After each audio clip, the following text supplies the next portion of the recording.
Հայաստանը աշխարհի ամենաանվտանգ երկրներից մեկն է, առանձնապես ծանր հանցագործությունների թիվը աճել է 10 անգամ։ 2018 թվականից մինչև այսօր Հայաստանում 220,000 հանցագործություն է տեղի ունեցել, քրեական վարույթների ընդամենը 1%-ն է հակակոռուպցիոն։ Եվ հիմնական նպատակը, որպեսզի ընդդիմախոսներին լռեցնեն։ Մենք տեսնում ենք, թե ինչքան վենդետաներ կան, ինչքան սպանություններ կան մեր երկրում։ Տարեկան 7000 մարդու ձերբակալում են Հայաստանում։ Դա երկաթե մուրճ չի, դա ձեռնաշղթաներ են հայ ժողովրդի համար, ուժային կառույցները պետք է զբաղվեն իրենց հիմնական գործունեությամբ։ Բարև ձեզ, այսօր խոսելու եմ ազատության մասին։ Հայաստանը աշխարհի ամենաանվտանգ երկրներից մեկն է, քանի որ հայ ազգը չունի բնական մղում դեպի հանցագործությունները։ Եթե մենք համեմատենք 2018 թվականին եւ հիմա, առանձնապես ծանր հանցագործությունների թիվը աճել է 10 անգամ։ Ես ունեմ իմ կարծիքը, թե ինչու է դա տեղի ունեցել եւ ուզում եմ կիսվել ձեզ հետ։ Իմ կարծիքը նրանում է, որ մեր ամբողջ ուժային կառույցների պոտենցիալը ուղղորդվում է քաղաքականապես ոչ իշխանական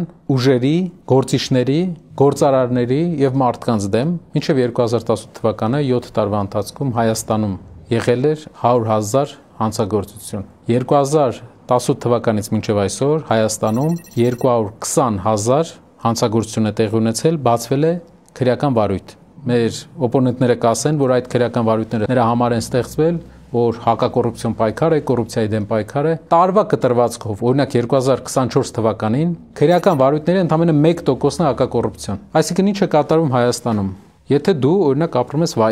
Վայքում դու ակտիվ գործարար ես, բայց ունես հայացքներ ընդդիմադիր։ Մեկ էլ մի օր հայտնվում է մի քպական տեղում, ով 100% ինչ որ դիմելու է դատախազին եւ ասի, որ քո տարածքի այն 4 մետրը, որ դու ունեցել ես, ինչ որ խնդրեմ ունի եւ դրա վրա բացվի քրեական վարույթ։ Այսպիսի ձևաչափ ամբողջ Հայաստանում հարյուրավոր է, քրեական գործերը հարյուրավոր են եւ հիմնական նպատակը, որպեսզի ընդդիմախոսներին լռեցնեն։ Բազում են դեպքեր այս վերջի ժամանակները, երբ մենք տեսնում ենք, թե ինչքան վենդետաներ կան, ինչքան սպանություններ կան մեր երկրում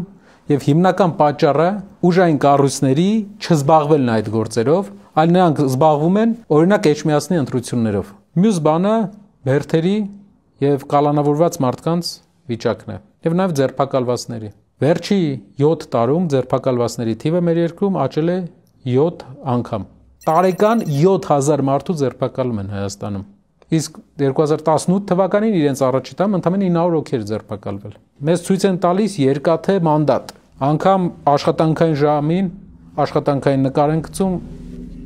երկաթե մուրճը նկարի մեջ։ Դա երկաթե մուրճ չի, դա ձեռնաշղթաներ են հայ ժողովրդի համար եւ եթե մենք եւս 5 տարի այս մարդուն պահենք, ինձ թվում է տասնյակ հազարավոր նոր մեր հայրենակիցներ իրեն ձեռքին ունենալու են այդ ձեռնաշղթաները։ Վստահեցնում ենք ձեզ, որ հավասարակշռված կառավարությունը իր հիմնական գործունեությունը, հիմնական աշխատանքը տանելու է ազատություն ապահովելու վրա, օրինականություն ապահովելու վրա, ուժային կառույցները պետք է զբաղվեն իրենց հիմնական գործունեությամբ եւ կզբաղվեն։ Շնորհակալ եմ։